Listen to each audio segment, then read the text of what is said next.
बिस्मिल्लाहिर्रहमानिर्रहीम, अस्सलाम वालेकुम। प्रोग्राम ज़ेरे बहस में खुशामदीद। मैं हूँ ज़ौक़ अहमद।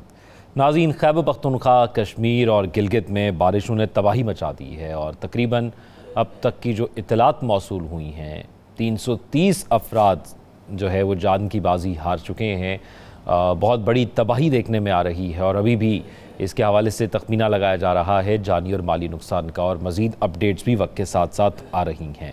गुज़िश्ता 48 घंटों की ये सूरत हाल है। क्लाउड बस्ट हुआ, नदी नालों में तोग़यानी आ गई और सबसे ज़्यादा बुनेर जो है वो गांव मुतासर हुआ है और इमदादी कार्रवाइयों का सिलसिला जारी है। और इस तमाम सूरत हाल के अंदर एक हेलीकॉप्टर भी ख़राब मौसम की वजह से क्रैश कर गया। वो इमदादी कामों में मसरूफ़ था, रेस्क्यू के कामों में मसरूफ़ था। केपी गवर्नमेंट का वो हेलीकॉप्टर था और उसमें सवार 5 अफराद भी जो है वो जान की बाजी हार गए हैं। इस दुख की घड़ी में और इस मुश्किल घड़ी में तमाम पाकिस्तान जो है वो खैबर पख्तूनख्वा के साथ खड़ा है और इसका मुजाहिरा तमाम सूबों की जानिब से किया गया है। मरीम नवाज़ की जानिब से टेलीफोन किया गया अली अमीन गंडापुर को। पंजाब के वसाइल केपी हुकूमत और आवाम की मदद के लिए तैयार हैं, ये पैगाम दिया गया। फिर मुराद अली शाह साहब की जानिब से वज़ीर आला सिंध हैं, उन्होंने भी रब्ता किया और सिंध हुकूमत गम की घड़ी में सलाम मुतासिन के साथ खड़ी है। फिर वज़ीर आज़म साहब की जानिब से एक इजलास बुलाया गया और जो NDMA है उसको खुसूसी तौर पर हिदायत जारी की गई कि वो वहाँ पर जाकर तमाम मदद करे, और वो इस वक्त वहाँ पर मौजूद है और जो भी मदद वहाँ पर की जा सकती है की जा रही है। फिर फ़ील्ड मार्शल साहब की जानिब से सैलाब ज़दगान की बहाली के लिए खुसूसी हिदायत कर दी गई हैं और पाक फ़ौज जो है वो किसी भी साने या हादसे की सूरत में रेस्क्यू कार्रवाइयों में भी भरपूर हिस्सा लेती है और वो इस वक्त भी हिस्सा ले रही है। वज़ीर आला KP ने 50 करोड़ के फ़ंड्स जो हैं वो जारी कर दिए हैं, तो वहाँ पर इस वक्त रेस्क्यू का अमल जारी है। हम सब दुआ गो हैं कि जितना नुकसान से बचा जा सके या जितना कम नुकसान हो उतना अच्छा है, लेकिन अभी भी जो नंबर्स आ रहे हैं वो बड़े तशवीशनाक हैं। और जहाँ पर हमारी बात हुई वहाँ पे अपने मकामी रिपोर्टर्स के हवाले से, तो वो ये बताते हैं कि ये वो लाशें हैं जो कि अस्पताल लाई गई हैं। बहुत से ऐसे लोग भी हैं जिनकी लाशों को अस्पताल नहीं लाया गया, तो ये नंबर इंक्रीज़ भी हो सकता है। और कल जब मेरी फैसल करीम कुंडी साहब से, गवर्नर KP हैं जो, उनसे बात हुई तो उन्होंने भी यही कहा कि हम भरपूर कोशिश कर रहे हैं और वफाक से जो भी मदद होगी मैं अपनी ज़िम्मेदारी अदा करते हुए वो सूबे तक पहुँचाऊँगा और कोशिश करेंगे कि हम इस मुश्किल घड़ी में सब इकट्ठे खड़े हों ताकि मैक्सिमम लोगों की जानों को जो है वो बचाया जा सके। इसी पर बात करते हैं कि खुसूसी तौर पर 3 मौज़ूआत पर अब कोशिश करेंगे कि बात करें कि ये क्या हुआ, हमारी ज़िम्मेदारी क्या है और मुस्तक़बिल में इस तरह की सिचुएशन से बचने के लिए क्या किया जा सकता है। हमारे साथ प्रोग्राम में नजमुल साकिब साहब, लारी साहब और PJ मीर साहब मौजूद हैं। नजमुल साकिब साहब, इस सारी सूरत हाल के अंदर आप क्या समझते हैं कि क्या ये जो कुछ हुआ खैबर पख्तूनख्वा, कश्मीर और गिलगित में जो बारिशों की इस वक्त मौजूदा सूरत हाल है और जो तबाही वहाँ पर इस वक्त हम देख रहे हैं, ये कुदरती आफत है, इसके बारे में पहले से इल्म नहीं हो सकता, क्लाउड बस्ट के बारे में तो नहीं मालूम हो सकता, या आपको लगता है कि पेशगी इक़दाम किए जा सकते थे? कितना आसान है इस सवाल का जवाब। पेशगी इक़दाम बिल्कुल किए जा सकते थे, करने चाहिए थे, नहीं किए गए। सबसे पहले तो ये ना, ये जो टर्मिनोलॉजी और नॉमेनक्लेचर इस्तेमाल होता है जी, पता नहीं फ्लैश फ्लड्स आ गए हैं, क्लाउड बस्ट हो गया है, पता नहीं ये क्लाउड बस्ट का मतलब क्या है। और यार सिंपल सी बात है कि अगर एक थोड़े छोटे इलाके में तेज़ी से बारिश हो, चाहे थोड़ी देर के लिए हो, उसको क्लाउड बस्ट कहते हैं। ये फ्लैश फ्लड जो है, ये जल्दी से जो पानी इकट्ठा हो जाता है उससे जो सैलाब आता है, ये मुझे समझ नहीं आती। ये मॉनसून की बारिशें पहली दफ़ा पाकिस्तान में हो रही हैं? क्या ये पहली दफ़ा है कि बारिशें हो रही हैं? ये तो पता था हो रही हैं। हमारे यहाँ क्या होता है, हमारे यहाँ ये होता है कि देखें जी, इस दफ़ा कुदरत जो है ना वो हमसे नाराज़ है, इस दफ़ा पता नहीं कोई अजाब है, ऊपर से देखें ना जी, अब बारिश का कोई क्या कर सकता है। यकीन कीजिए दुख होता है और उसमें तकलीफ होती है। हम तो आराम से कह देते ना 330 लोग सैलाब में मारे गए, तमत बिल खैर, इन्ना लिल्लाहि व इन्ना इलैहि राजिऊन, उनके ख़ानदानों से हमदर्दी है। और यार ये जो 20-30 करोड़ 50 करोड़ रुपए के फंड आप क्रिएट करते हैं, किसी का बेटा ला सकते हैं आप, किसी की बिटिया ला सकती है जिसकी यानी 4 दिन बाद शादी थी, किसी के माँ बाप को जो बीमार थे और उनकी तीमारदारी कर रहे थे घर में, उनको वापस ला सकते हैं। हम लोग समझते 330 का मतलब ही 330 क्या होते हैं? हजारों लोग, लाखों लोग, करोड़ों लोग मर गए, जंग में मर गए, भूख से मर गए, अफलास से मर गए, 330 और मर गए। आपको याद दहानी करानी है। हमें पता है कि क्या करना था, हमें पता है मसला कहां पे है, याद दहानी कर लेते हैं। सबसे पहली बात, ये जो जंगलात हैं जो आपने लकड़ी काटी और बेच दी, ये जो इकोसिस्टम है ख़ासतौर पे गिलगित बल्तिस्तान का, एजेके का, और उसके बाद ये आपकी केपी जो प्रोविंस है आपका, इसके जंगलात काट दिए आपने और निकासी का इंतज़ाम नहीं है। इकोसिस्टम आपने सारे का सारा ख़राब कर दिया। किसने किया? कुदरत ने किया। तकलीफ़ होती है, 330 बहुत होते हैं यार। अच्छा, आपने गैर कानूनी लॉगिंग जिसको कहते हैं, किसने करवाई? हमने करवाई, उधर की एडमिनिस्ट्रेशन ने करवाई। अपनी आंखों से देखा कि इलाके का हशर क्या हो रहा है। मुझे ये बताइए कि वो इलाके जहां सैलाब आता है, बरसों से आता है, हर साल आता है, वहां की ज़मीन सस्ते दामों बेचने की ज़रूरत क्या है? वहां पे जब घर बन रहे थे हमें नहीं पता था, हमें नहीं पता था कि ये सस्ते दामों जो लोग खरीद रहे हैं, ये जो घर बना रहे हैं, सैलाब आएगा तो ये बह जाएंगे। अच्छा, ये जो क्लाइमेट बेस्ड, साइंस बेस्ड और ये टेक्नोलॉजी बेस्ड सारा हिसाब किताब है क्लाइमेट चेंज का, मौसमियाती तब्दीली का, इसका हमें नहीं पता था कि किस तरह से कौन कौन से यानी अवामिल हैं जिनकी वजह से कि हालात ख़राब होंगे। पानी जो है वो जो बारिश बाराने रहमत होती है वो किस तरह जहमत बनेगी, हमें नहीं पता था। मुझे बता दीजिए, पूरे पाकिस्तान में किसी अहम ओहदे पे क्लाइमेट चेंज के बारे में जानने वाला शख्स, कोई एनवायरमेंटलिस्ट किसी एडमिनिस्ट्रेटिव पोस्ट पे लगा हुआ है? वो मेरे जैसे लोगों को उठा के लगा देते हैं, जी आप बड़ा अच्छा काम करेंगे। क्लाइमेट चेंज का पता नहीं, और साथ में हमें पता है कि जी ये ज़मीन इस तरह से नहीं होती, ज़मीन का अपना एक सिस्टम होता है, उसकी इरोजन होती है, सेम और थोर होता है, बचपन से पढ़ रहे हैं, नहीं पता। और अब अगर आप ये कहेंगे कि जी ये तो कुदरत की तरफ से आया है, लंबी हो गई मॉनसून की बारिशें, अब हम क्लाउड बस्ट हो गया, फ्लैश फ्लड आ गया, अब हम क्या करें, तो मैं सिर्फ अफसोस कर सकता हूं। देखिए, ये सिर्फ केपी और गिलगित बल्तिस्तान और ये आज़ाद जम्मू एंड कश्मीर की बात नहीं है, ये पूरे पाकिस्तान के लिए वार्निंग है। ये एक वेकअप कॉल है कि अगर आप ये समझते हैं ना कि ये चूंकि इलाके हैं यहाँ पे तो इतने ज़्यादा वो यानी तरक्की नहीं हुई, फिर बॉर्डर्स बड़े टेंस हैं, सियासी सूरत हाल ये वो वगैरह वगैरह, इन बातों में ना उलझें। ये वक्त है प्लानिंग करने का। और पॉलिसी फेलियर, अगर आप मुझे सिर्फ 2 लफ्ज़ों में पूछें कि ये क्या है, तो मैं कहूँगा ये पॉलिसी फेलियर है। और ये पॉलिसी फेलियर जो है ये बरस बरस से चलता आ रहा है। एक दूसरे पे डाल देंगे और हमें टर्मिनोलॉजीज और यानी नॉमेनक्लेचर में डाल देंगे, क्लाउड बस्ट हो गया। और यार ये भी तो बताओ ना, ये सारी इरोजन कैसे हुई, कि दरख्त काट के कौन ले गया, ये इकोसिस्टम किसने खराब किया, हमें नहीं बताया जाता। देखिए, चंद लाख रुपए दे के आप किसी के बेटे, किसी की बेटी, किसी के बाप, किसी की माँ, किसी की भाभी, किसी की भावज, उसका अजाला नहीं कर सकते। जाने बचानी है तो सैलाब आने से पहले बचाइए। अताशाद के एक शेर पे यानी ख़त्म करता हूँ अपनी इस वक्त की बात जी। हमारे बलोचिस्तान के बहुत ज़बरदस्त शायर, अल्लाह उनको गुरी की रहमत करे। सैलाब को ना रोकिए, सैलाब को ना रोकिए, रास्ता बनाइए। सैलाब को ना रोकिए, रास्ता बनाइए। किसने कहा था घर लबे दरिया बनाइए। अच्छा हिलाली साहब, क्या आपको लगता है कि हमारी अपनी नाकामियों की वजह से ये सब कुछ हो रहा है जो हम फेस कर रहे हैं, ख़ास तौर पर गुज़िश्ता 48 घंटों के अंदर खैबर पख्तूनख्वा के अंदर, और फिर हमारी जिम्मेदारी क्या है इस सब के अंदर?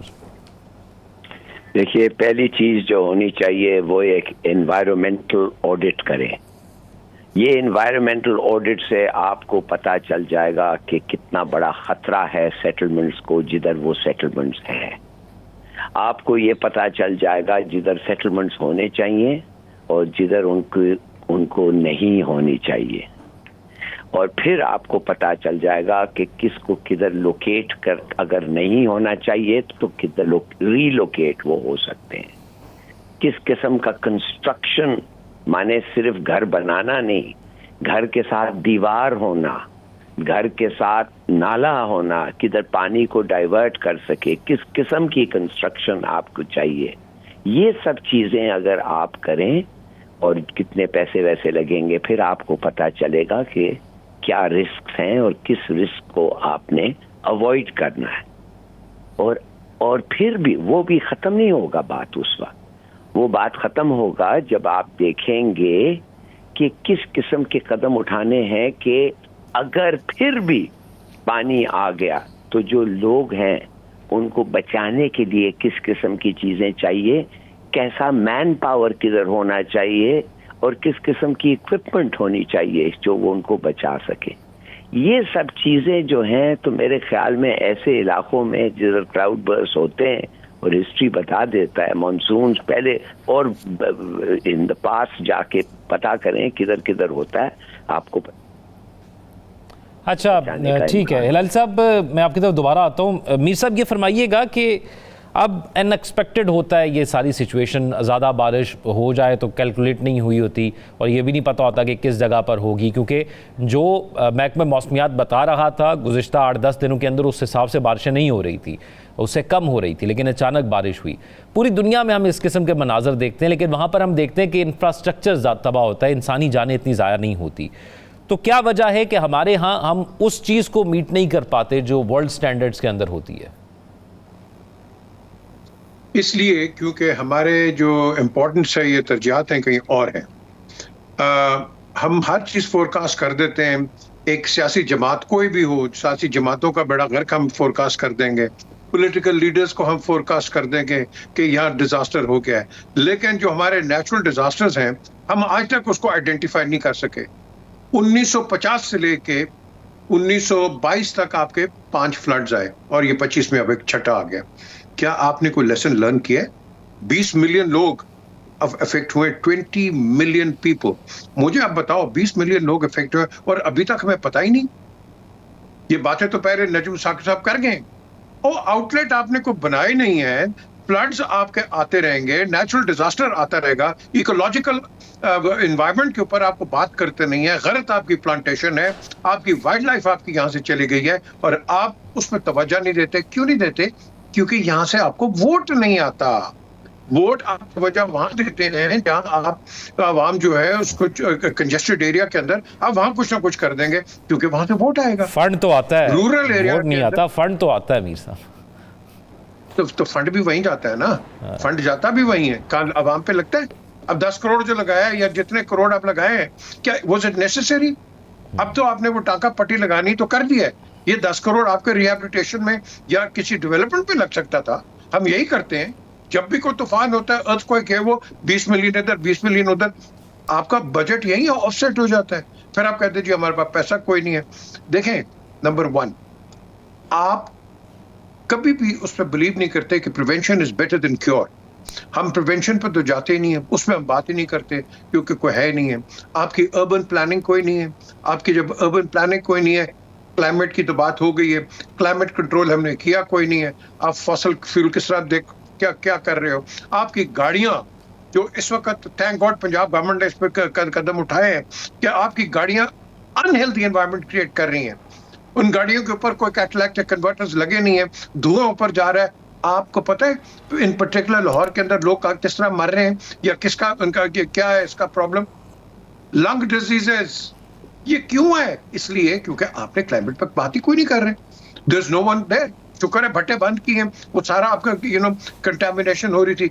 यहाँ जो हमें चाहिए, जब हम कहते हैं prevention is better than cure, civil defence को रिवाइव करो।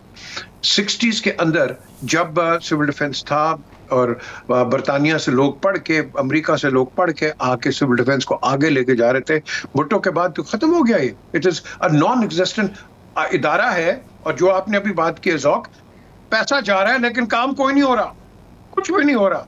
फायर ब्रिगेड पे कोई काम नहीं हो रहा। क्या कोई डिजास्टर होता है आपके फायर हाइड्रेंट्स लगे हुए? कराची में एक जमाने में हर जगह फायर हाइड्रेंट्स लगे होते थे, लाहौर में भी लगे होते थे। किधर गए फायर हाइड्रेंट्स? आपने कोई प्लान ही नहीं किया। You don't plan at all. अब उसके बाद क्या होता है? अभी जो आपने प्रोग्राम शुरू किया, वजीर आला, प्राइम मिनिस्टर, गवर्नर सारे ये कह रहे हैं जी बड़ा अफसोस है जी, ये हो गया वो गया, और बाद में यार रोने तो अगर क्या तुम्हारे पास? ये तो हम तो 78 साल से सुन रहे हैं, रो रहे हैं। तो क्या हर साल हम यही रोते रहेंगे या इसके ऊपर कोई काम करेंगे? हम है lastminute.com। जब मुसीबत आती है हम जाग जाते हैं, जब मुसीबत नहीं आती है मिट्टी पाओ आगे चलो। ये देखो, ये खत्म करो। एक आदमी जिसको मैं अभी बैठ के क्रेडिट देता हूं, वो है उधर का ये MQM का था यार, ये मेयर भी बन गया, मैं नाम उसका भूल रहा हूँ, मुस्तफा कमाल। मुस्तफा कमाल। जब ड्रिग रोड भर जाती थी, उससे पहले नेमत साहब ने बड़ा काम किया, भर जाती थी, वो किसने क्यों की थी? गवर्नमेंट ने किया था? नो। आपके फ्लड्स जो कराची में आते थे वो आपने और मैंने किए हैं। प्लास्टिक्स फेंक दिया रोड के ऊपर, गटर बंद हो गए, पानी रोड पे आ गया। ठीक है, ये सारा पूरे पाकिस्तान के अंदर यही हम करते हैं। हम हुकूमतों को ब्लेम करते हैं। आपकी और मेरी ज़ौक क्या रिस्पॉन्सिबिलिटी है? हमारी क्या रिस्पॉन्सिबिलिटी है? हम मिनट उठा के हुकूमत को करते हैं, लेकिन साथ साथ हुकूमत और आवाम जब ये मिल के काम नहीं करेंगे और अब हुकूमत कहेगी मैं तो सब जानती हूँ, तो फिर हम सॉरी, आप आगे नहीं बढ़ सकेंगे। ये रोना धोना बंद करो और खुदा के लिए अगले फ्लड्स के लिए ये आएंगे, आते रहेंगे, इसकी तैयारी करो। इसमें कुछ है? अभी तक को बात हुई है? मैं कितनी देर में आप ही के शो में और अपने शोज में कहता रहा हूं, खुदा के लिए रेजर्वर्स बनाए। आपके विलेजेस उड़ जाते हैं, रुड़ जाते हैं, कोई रेजर्वायर बना कोई नहीं। बिल्कुल, ये बड़ा बेसिक इशू है कि वो जब बारिश अपनी तादाद से ज़्यादा होती है तो वो नदी नाले जो होते हैं वो भर जाते हैं और जिसकी वजह से आसपास की आबादियों को नुकसान होता है। हिलाल साहब, आप बता रहे थे कमेटी बनानी चाहिए, लेकिन हमारे यहाँ तो ये काम तासुर इस प्रोग्राम के प्लेटफॉर्म से भी शायद डिस्कस हुआ है कि जो काम नहीं करना होता उसकी कमेटी बना दी जाती है। ये हर कुछ अरसे बाद देखते हैं हम, तो कमेटियाँ बनाने से तो ये मामला हल नहीं हुआ। कैसे हल हो पाएगा ये मामला कि वाकई संजीदगी से देखा जाए कि आगे जाके ना हो? देखिए, सीधी सादी बात है, जैसे मैंने आपको पहले से कहा था, एक एनवायरमेंटल ऑडिट करें, जाएं और देखें कि किधर है settlements, link it with history, कितना बारिश किधर होता है, कब होता है, कब किधर फ्लड्स हैं, विच आर दी एरियाज जिधर खतरा है, और उस एरियाज में कौन सा मैन पावर डेलीगेट होगा कि उस वक्त उधर रहें, इनको बचाने के लिए अगर बह गए तो। आप कंस्ट्रक्शंस क्यों होने देते हैं उस एरियाज में जिधर होना नहीं चाहिए, जो ऑडिट आपको बता देगा कि होना नहीं चाहिए। और अगर आपसे ये काम नहीं होता है, खुदा के लिए बाहर से लोगों को मंगवाएं, वो आपको पूरा डिजाइन करके दे देंगे क्या किधर होना चाहिए। एक मुल्क है इस दुनिया में, हॉलैंड, नेदरलैंड्स, जो समंदर के नीचे है मगर पानी नहीं आता, it is below sea level, मगर ऐसा सिस्टम उन्होंने बनाया है कि water does not come, floods नहीं होते। सोचिए 2 मिनट के लिए कैसे उन्होंने बनाया होगा। तो सब चीज हो सकता है, खुदा ने हमें दिमाग दिया है, अब इस्तेमाल करो यार। नजमुल साकिब साहब, योर वन लाइन में आता हूँ फिर आपकी तरफ और फिर ब्रेक पे जाएंगे। वन लाइन के क्या हो सकता है कमेटी के अलावा, बताएं। कि एडमिनिस्ट्रेटिव और लॉजिस्टिक तो बहुत सारे मेजर्स हैं जो आप ले सकते हैं। असल चीज़ ये है कि ये फड्डा आपने जो लिया है ना, ये कुदरत के साथ लिया है, ये नेचर के साथ आपने जो है वो लड़ाई लड़ रहे हैं, और नेचर से आज तक कौन जीत सका है। आप कर लीजिए सारे हिसाब किताब, फोरेंसिक्स करा लीजिए, ऑडिट करवा लीजिए, कमेटियाँ बना लीजिए, कमीशन बना लीजिए, बहुत सारे कवानीन बना लीजिए और हत्ता कि उन पे अमल भी कर लीजिए। अगर आपने कुदरत के साथ, नेचर के साथ लड़ाई ली हुई है, आप जीत ही नहीं सकते। और वो उस चीज़ के लिए अभी बात हो रही थी जी कि ये करना चाहिए, वो करना चाहिए। ओ यार, हम पाकिस्तान में हैं, कैसे करना चाहिए, कौन करेगा? यानी आप समझते हैं कि और हॉलीवुड में ये हो रहा था, मैं इस तरह के यानी हालात तो लेके आए पहले, मैं जरा इसको पहले पाकिस्तान को हॉलैंड तो बनाएं, उसके बाद फिर सैलाबों की भी बात कर लेंगे। सिंप्लीफाई अगर करूं तो आप ये कहते हैं कि कैसी इमरजेंसी लगानी चाहिए जिसके तहत आगे कोई दरख्त नहीं काटने चाहिए अनटिल अनलेस आपके पास पूरी रिसर्च ना हो। जी ऐसे ही है। उसमें यह है कि अगर आप में जो भी हुकूमत आती है, हम इस वक्त की हुकूमत की बात नहीं कर रहे, या इस वक्त की एडमिनिस्ट्रेशन लोकल की बात नहीं कर रहे, हम एक ओवरऑल एटीट्यूड की बात कर रहे हैं कि 12 अगस्त को मैं पता लगता है 14 अगस्त आ रही है, आपको पूरे साल से पता है 14 अगस्त ने आना है, ठीक है, लेकिन नहीं 21 मार्च को पता लगेगा, ओहो बिल बोर्ड बनाने हैं बड़े बड़े, क्या हो रहा है जी 23 मार्च आ रही है, 23 मार्च आ रही है, और यार पूरे एक साल से आ रही है। इस अप्रोच को, इस एटीट्यूड को थोड़ा सा बदलना है, और जरा नम हो तो ये मिट्टी बड़ी जरखेज है। ठीक जी, मीर साहब आप ऐड करना चाह रहे हैं? जौक, मेरे कई दोस्त हैं, नजम साकिब साहब के भी होंगे, हलाली साहब के भी, इनको बड़ा शौक है शिकार करने का। अंग्रेज ने अपने गैजेट्स में, आप देख लें, ये सारे शहरों के गैजेट्स निकलते थे कि पंजाब में हजारों की तादाद में हिरन होता था, नील गाय होता था, हम सब खा गए। अब जो बच गया है, यही दोस्त जाके उनको वार्डन को पैसे देते हैं, खा जाते हैं और उनको मारते हैं। बात यह है कि आपके लॉज हैं। नजम साहब ने एक बात की कि पॉलिसी कोई नहीं, और भाई पॉलिसी तब आएगी जब आप प्लानिंग करेंगे। आप तो प्लानिंग ही नहीं कर रहे, तो पॉलिसी कहां से आएगी?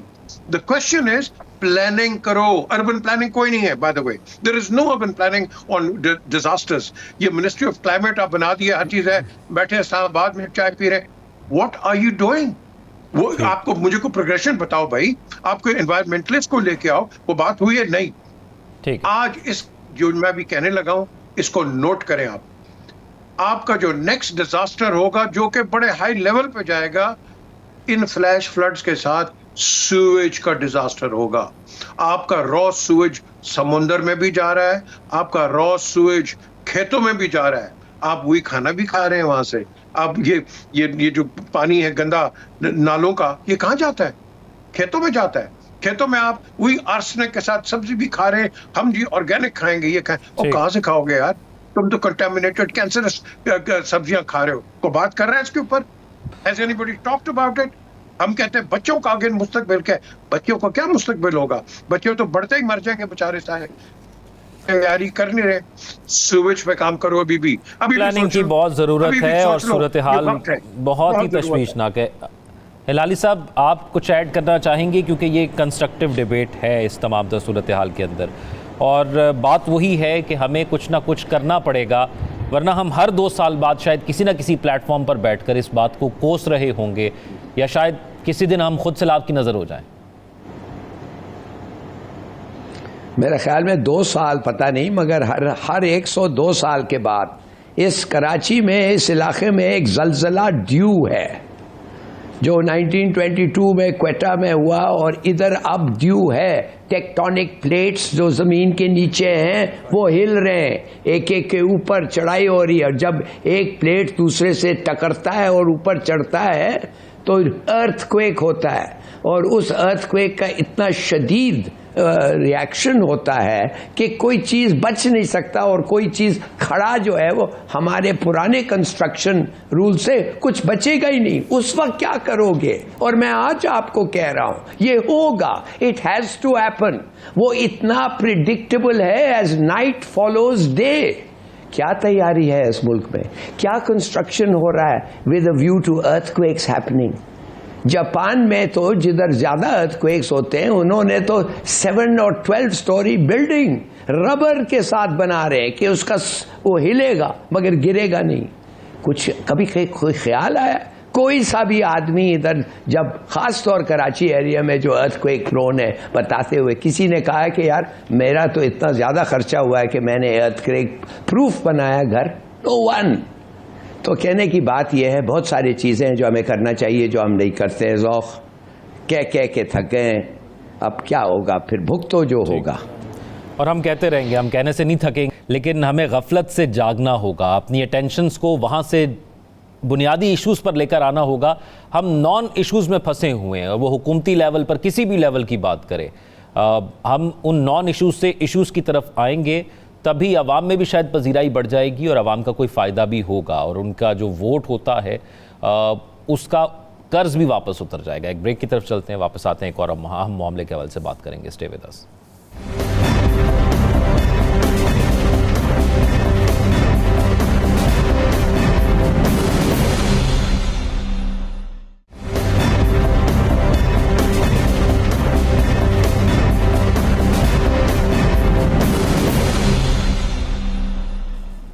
ब्रेक के बाद खुशामदीद नाज़रीन। एक लफ्ज़ ग्रेटर इसराइल जो काफ़ी अरसे से आप सुन रहे होंगे, और इसके हवाले से नेतन्याहू ने कहा कि तारीख़ी और रूहानी मिशन पर है वो, इस जो भी सोच है उसकी ग्रेटर इसराइल को लेकर, इसको मुकम्मल करने के लिए। और हमें आहिस्ता आहिस्ता नज़र भी आ रहा है कि वो इस सोच पर एक प्लान के साथ अमल पैरा है। लेकिन दूसरी जानिब से जब वो किसी और थोड़े से रकबे को अपने मुल्क का हिस्सा बना लेता है तो सवाए मजम्मत के कोई और इक़दाम कहीं से नहीं आता। तो सब शायद इंतज़ार कर रहे हैं कि उनके बॉर्डर तक कोई ना कोई आ जाएगा। इस तमाम तर सूरत हाल और इस बयान के बाद अरब ममालिक ने नेतन्याहू के ग्रेटर इसराइल से मुतल्लिक बयान को मुस्तरद किया। सऊदी वज़ारत ख़ारजा ने कहा कि सऊदी अरब इसराइली तौसी पसंदाना मनसूबों को यकसर मुस्तरद करता है। उर्दन ने नेतन्याहू के बयान को इलाके की खुद मुख्तारी के लिए संगीन ख़तरा करार दिया है, और मिस्र ने इसराइल से नेतन्याहू के बयान पर वजाहत तलब करने का मुतालबा किया है। इलाली साहब, नेतन्याहू जो ये ख्वाब ग्रेटर इसराइल का वो देख रहा है, ये बारहा वो बता चुका है, मैप्स के साथ बता चुका है, हर टीवी स्क्रीन पर चलते भी हैं, सोशल मीडिया पर, कि क्या है ये प्लान। तो क्या इसको कोई रोकेगा, या ये जो बयानात जब इस तरह का वो ग्रेटर इसराइल की बात आती है तो जो बयानात दे दिए जाते हैं उससे ये रुक जाएगा ग्रेटर इसराइल का प्लान?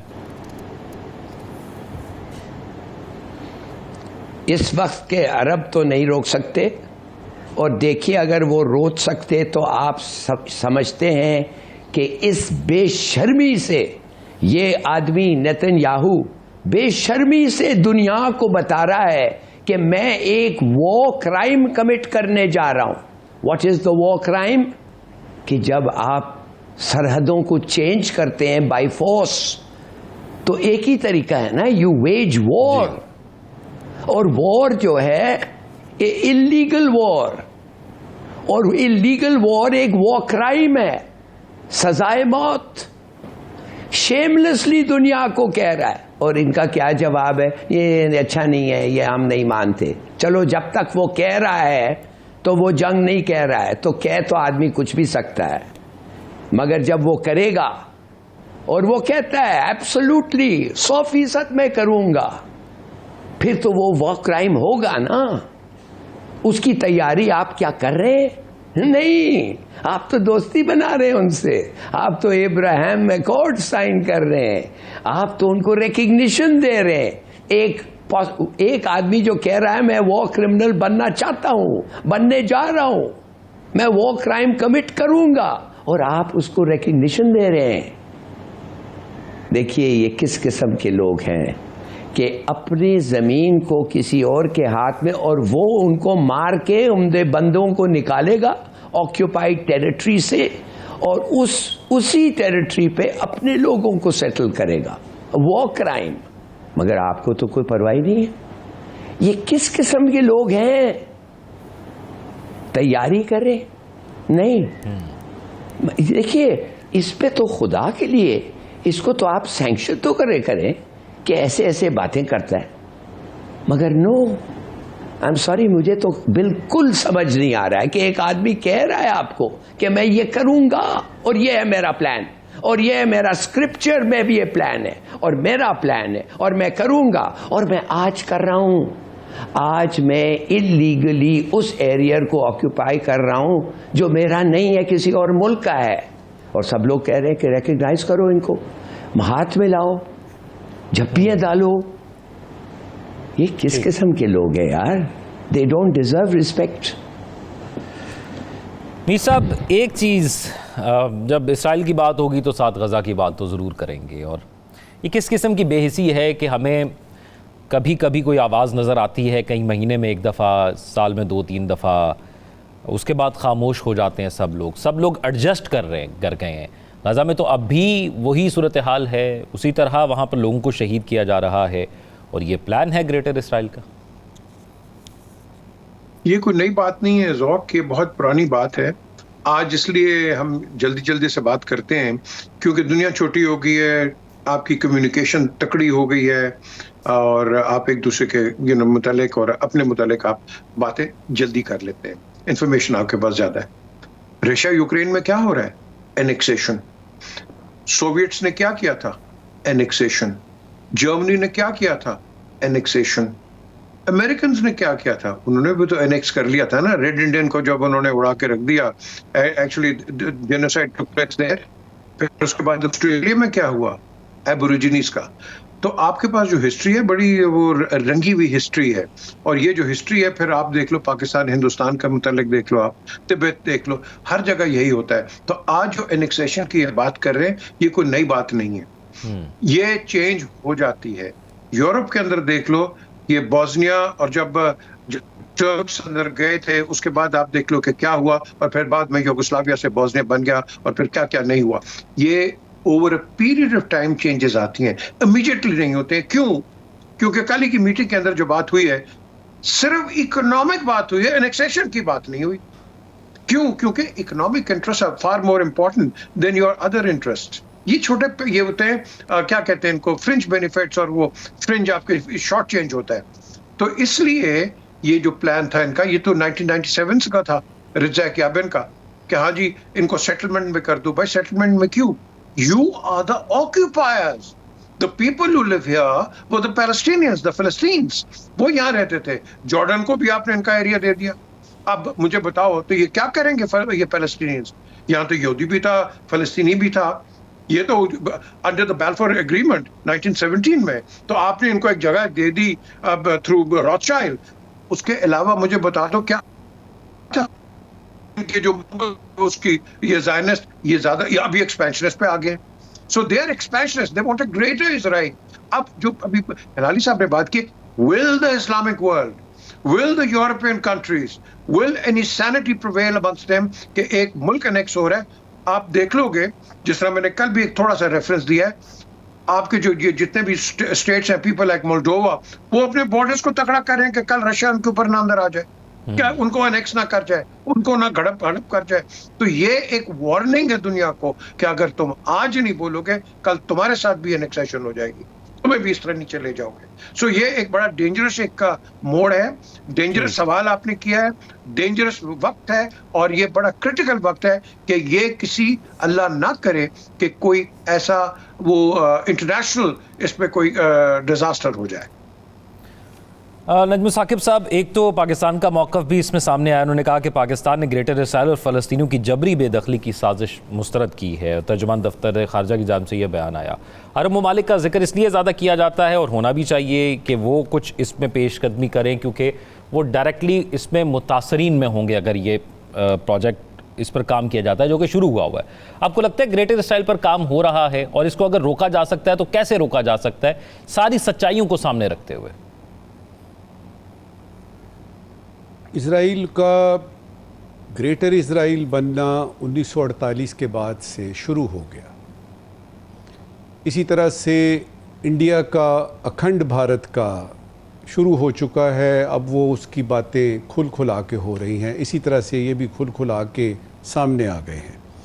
इस वक्त जो हम इस मौजू पे बात कर रहे हैं ना, उस पे जो डेवलपमेंट हुई है पहले क्विकली उसको देख लेते हैं। क्या डेवलपमेंट हुई है? डेवलपमेंट ये हुई है कि 3 दिन पहले वहाँ के एक मोतबर फार राइट मिनिस्टर ने बयान दिया है, और उसने ये कहा है कि जी हमारा सेटलमेंट प्लान तैयार हो गया है, 3400 घर तामीर होंगे, सड़कें तामीर होंगी। नेबरहुड्स का लफ्ज़ उसने इस्तेमाल किया है कि जिस तरह यानी नेबरहुड नहीं होता, ये सारे होंगे। और ये कहाँ पे होंगे? ये मगरबी किनारे पे होंगे, ये वेस्ट बैंक पे होंगे। और उन्होंने कहा कि जी मैं अब प्राइम मिनिस्टर यानी नेतन्याहू से दरख्वास्त करता हूं कि इस प्लान को फौरी तौर पे, क्यों इस वक्त ये हो रहा है? वो इसलिए इस वक्त हो रहा है कि सितंबर में यूनाइटेड नेशन जनरल असेंबली का इजलास हो रहा है जी। उस यूनाइटेड नेशन जनरल असेंबली के इजलास में फ्रांस में तो बहुत सारे लोग फ़लस्तीन को तस्लीम करने जा रहे हैं। उन्होंने ऑलरेडी बता दिया है कि हम फ़लस्तीन को बहैसियत एक रियासत के तस्लीम कर रहे हैं। ये उन्होंने उसका जवाब दिया है, और मैं उन्हीं के अल्फाज में आपको बताता हूं कि इस मिनिस्टर ने ये कहा, हम रियाकार, ये रियाकार होता है हिपोक्रेट जो होता है, हम इन हिपोक्रेट यूरोपियंस को के लिए कुछ छोड़ेंगे ही नहीं कि वो किस चीज़ को तस्लीम करेंगे। हम फ़लस्तीन को सफ़ाए हस्ती से ही मिटा देंगे, यानी गजा तो ऑलरेडी हो गया, मगरबी किनारे की भी बात आ रही है। अच्छा, अब ये है कि ये खुल खुला के चीज सामने आई है, लेकिन टाइमिंग देखिएगा, इनका बस नहीं चला, क्योंकि मुसलमान मुल्कों की तो बात छोड़ दें, उसमें तो अभी भी बहुत सारे ममालिक हैं जिन्होंने इजराइल को तस्लीम नहीं किया। जो फ़लस्तीन को यानी तस्लीम करने जा रहे हैं, बाकायदा तौर पे सरकारी तौर पे यूनाइटेड नेशन जनरल असेंबली में ऐलान होने हैं। उनका उसने बताया कि आप वो किसको तस्लीम करेंगे, फ़लस्तीन तो होगा नहीं। वो जो फ़लस्तीन की रियासत को आज तस्लीम करना चाहते हैं, हमारा जवाब सुन लें, हम ऑन द ग्राउंड जवाब देंगे, एक्शन लेंगे। वेस्ट बैंक में सड़कें बनेंगी, घर बनेंगे, नेबरहुड्स बनेंगे। अब यह है कि आपने सीधा सीधा सा बता दिया कि हम कर रहे हैं, आपने जो करना है कर लें। और आखिर में जो आपने सवाल का, वो आपका आखिरी हिस्सा है ना, कि हम क्या इसको रोक सकते हैं? हम बिल्कुल नहीं रोक सकते। पाकिस्तान की बात नहीं कर रहा कोई भी। ये रूस रोकेगा किस बेसिस पे? अभी तो उसने क्राइमिया पे नहीं किया कब्जा। चाइना रोकेगा? चाइना तो इन मामलात में पड़ता ही नहीं है। उसको तो जहां जंगें हो रही हो वो कहता है जी हमारा मामला नहीं है। कौन आएगा? यूरोप आएगा। यूरोप ने तो कहा हम सिर्फ तस्लीम कर सकते हैं। आपके ख्याल में इजराइल और अमेरिका अगर एक साथ हैं, अरब वर्ल्ड को तो छोड़ दो यार, वो तो किस्सा पारीना हो चुका, वो तो समझ आ चुकी, OIC की समझ आ चुकी, उस पर तो हम बात कर करके थक चुके हैं। ठीक, शिकस्त खुर्दा हैं वो। और फिर ये है आखिरी बात इस वक्त की कि ये जो फ़लस्तीन की जंग है ना इस वक्त की, या गजा की जंग, या ये मगरबी, ये अरब का मसला नहीं है। ये बात गौर से सुनिएगा ताकि आपकी गलतफहमी दूर हो कि ये अरब ममालिक क्यों नहीं आते। ये अरब ममालिक का मसला नहीं है, इसलिए कि अरब ममालिक जो हैं वो आपस में इतना लड़ रहे हैं, वो मिल के इत्तेहाद करके क्या लड़ेंगे। एक ब्रेक की तरफ चलते हैं, क्योंकि मामला तो संगीन है और गाहे हम कोशिश करते हैं कि अपने इस प्लेटफॉर्म से गज़ा के लिए तो भरपूर आवाज़ उठाई जाए, और आपसे भी दरख्वास्त करते हैं कि जिस हद तक जो कुछ आपसे हो सकता है आप करें, क्योंकि अगर आप तक वो खबर नहीं पहुंची गज़ा की उस दिन के हवाले से, तो ये ना समझिएगा कि वहाँ पर कत्ल गारत नहीं हुई, वहाँ पर लोगों को शहीद नहीं किया गया, बल्कि अगर आप तक खबर नहीं पहुंची तो उस दिन भी सैकड़ों लोगों को वहाँ पर शहीद कर दिया जाता है। तो इसलिए जितनी आवाज़ हम बुलंद कर सकते हैं, जो कुछ हमसे हो सकता है, हमें उसके लिए करना चाहिए। एक ब्रेक के बाद वापस आएंगे।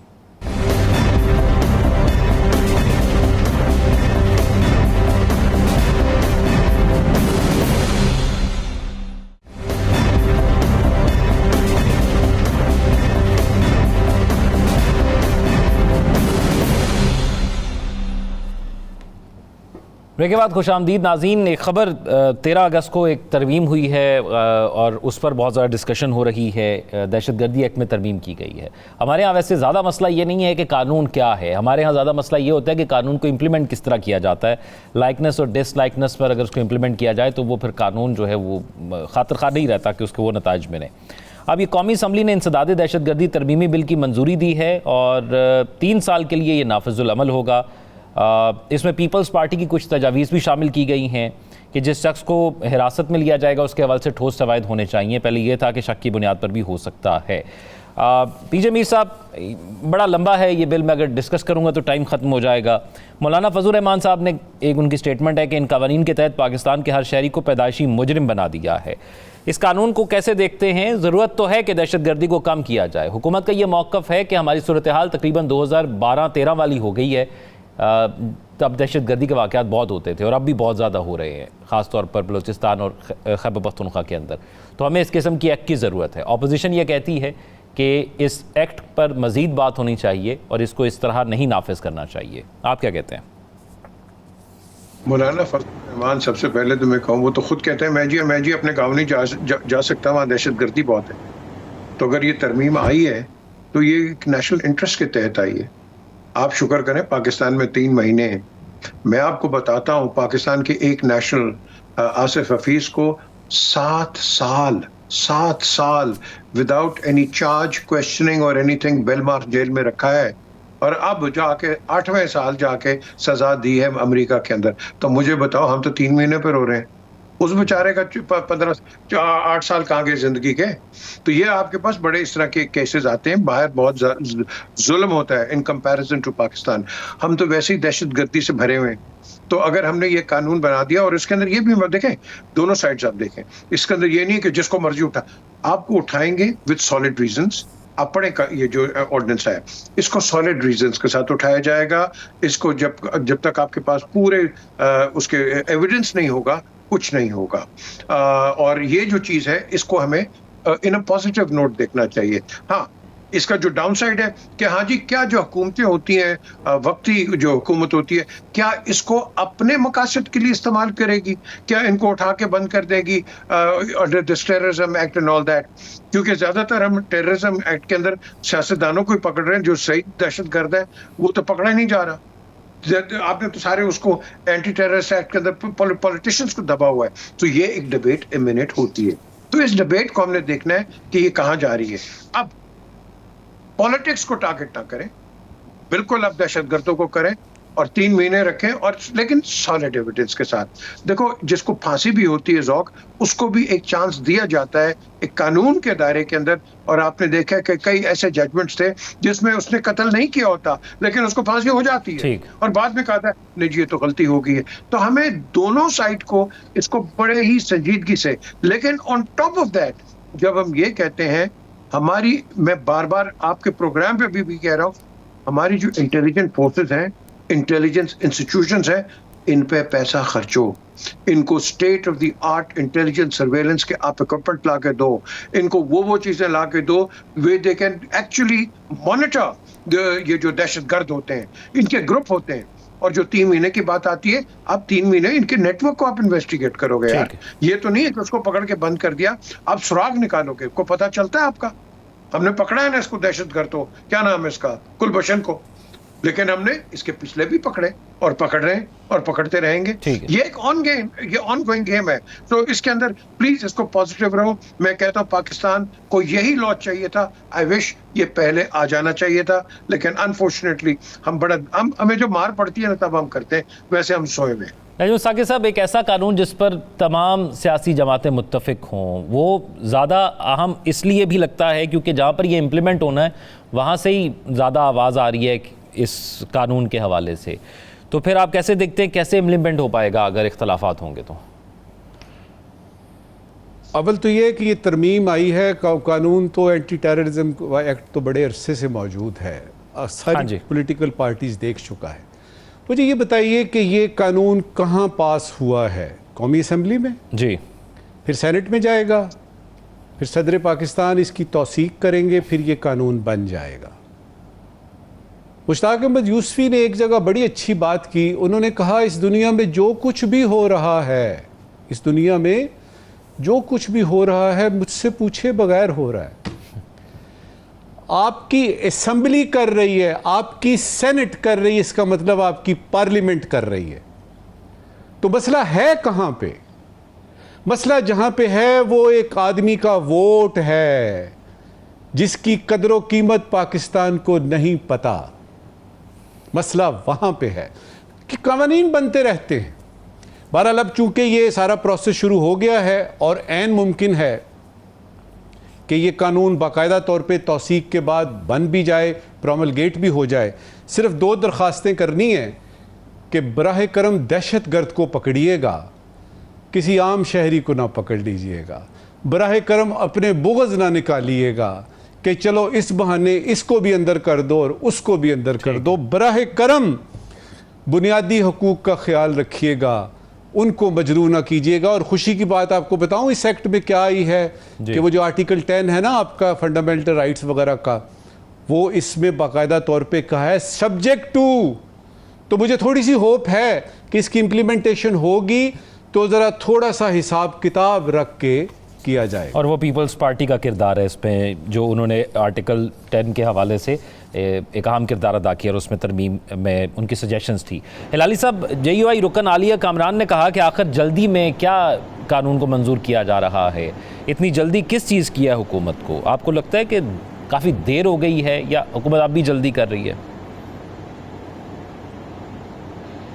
देखिए, मैं दो चीज़ें जल्दी से बता दूं आपको। ये जो मौलाना फजलुर रहमान ने कहा है कि लगता है ऐसा है कि पाकिस्तान में हर आदमी जो is born guilty until he is proved innocent, माने जब तक उसको इनोसेंस ना प्रूव करें तो वो गिल्टी है।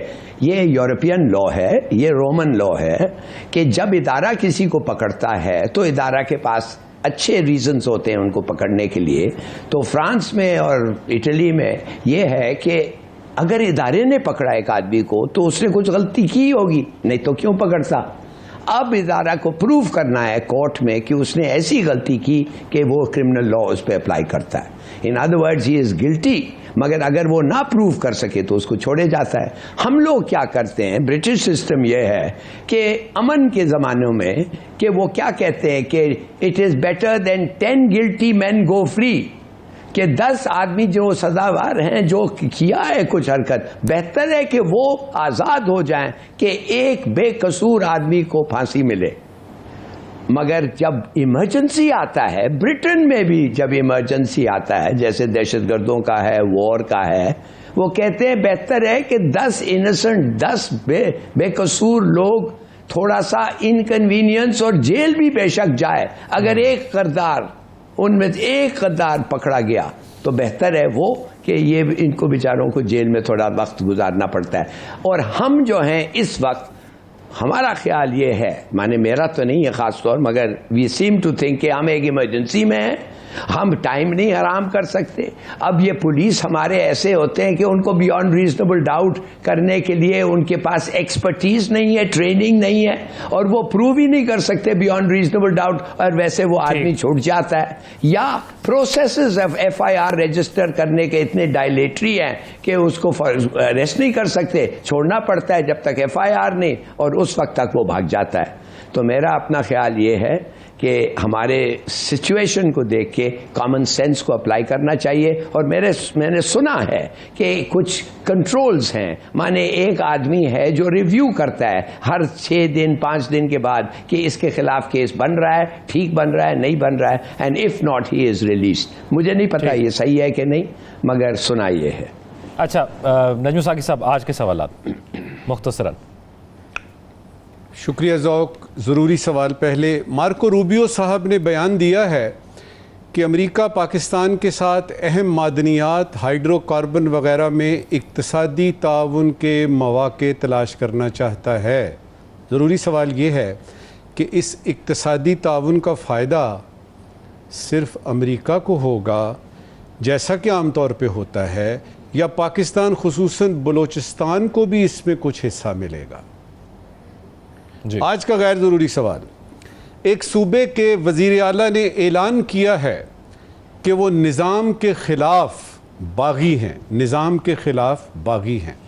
गैर ज़रूरी सवाल ये है कि क्या आप उस निज़ाम की बात कर रहे हैं कि आप बागी हैं जिस निज़ाम में आप ख़ुद एक सूबे के वज़ीर आला हैं? ठीक है नाज़रीन, हमारे सोशल मीडिया फीडबैक से आगाह करेंगे। प्रोग्राम का वक्त ख़त्म हो जाता है। अपना ख्याल रखिएगा। अल्लाह हाफ़िज़।